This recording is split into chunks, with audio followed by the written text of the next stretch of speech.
My name is Casey Gonzalez. I am the chef owner of Tenmomi Ramen. You're watching Behind the Bites.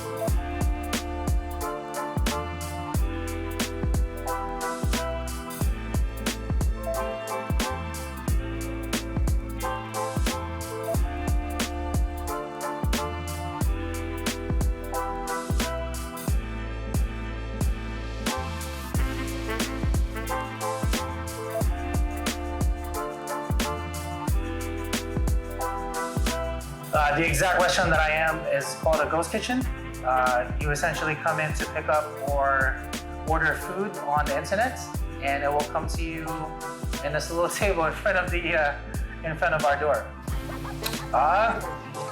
Being a ramen chef means to me not necessarily what you would think, but what it truly means is, in my opinion, hopefully any of the ramen spots that you've been to. Mine are on a different level because I take care of it. I make sure it's the highest quality. So much so that a lot of the components of my bowl are custom made just for Tenmomi. So we can get the stigma out where it's not just this little packet of 45-cent thing that you can get at a grocery and you throw it with a pile of boiling water. That's not what ramen is. There's a lot more to it. And that's my hopes. What drew me to creating ramen? I have an affinity of making soups and stocks. I really get excited when I'm making broth. So I immediately just started adding either rice to it or noodles. And so ever since then, I just, no matter whatever type of noodles and soup combination I can do, I will do. So at the shop, we have three main soups. Tonkotsu, which is just pork bones and water. The miso version is our pork and chicken bones stewed together. And then we have a toripaiten, which is our chicken stock that we offer. And those three encompasses a lot of the cuisine. I don't offer the shio, which is the salt version of a ramen, or the shoyu, which is the soy sauce version of the ramen, because it's not appealing to me. I will always cook the way I want to eat myself, and hopefully somebody else like that. It will always be an as-needed basis on our produce and products.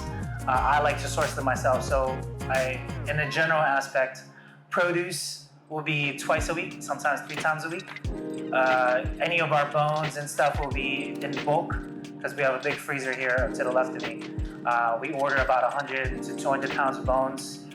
It'll last me about a month, and I can get a better discount on that when I order in bulk, like such. All the shopping either involves the Asian groceries or single farmers that I've met during my pop-ups outside on farmers market events. I like to source things with the person that produces the actual food or the product. I'm really big into that. So if I can't find it in a grocery store, with me picking it myself, I'd rather have the farmer that I know and vouch for make the food for me, and we just buy it from them directly. Just even having fresh quality items, I'm on this mindset where high quality items will yield a high quality product. So if you source them correctly and you source them right, they look great, they smell great, they taste great, the end product that you serve will also have the same characteristics. Tastes great, smell great, looks great. We do a lot of things different than any of the other shops or any of the other restaurants. I'm Filipino, so I do a lot of those classic dishes here, but in form of ramen style, but not just lumped in Filipino cuisine. I also do Thai cuisine, Vietnamese cuisine, Chinese cuisine. Any form of soup and noodles that you can think of, I probably have a version of it at some point here at the ramen shop. So I got my start when I was back in the Philippines. My grandmother taught me how to make rice. And after that, I was hooked into the kitchen. I was forever beside her hip. And then making eggs, and then eventually soup.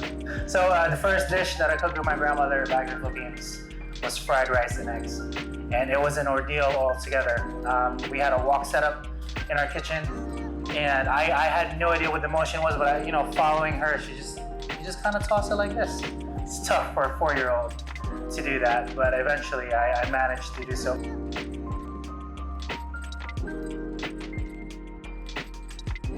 My personal favorite dish, I have a dish right now called Original Miso Spicy. It is my first bowl of ramen that I made for the shop. I will always be partial to that one. It is a combination of pork and chicken and our in-house made miso.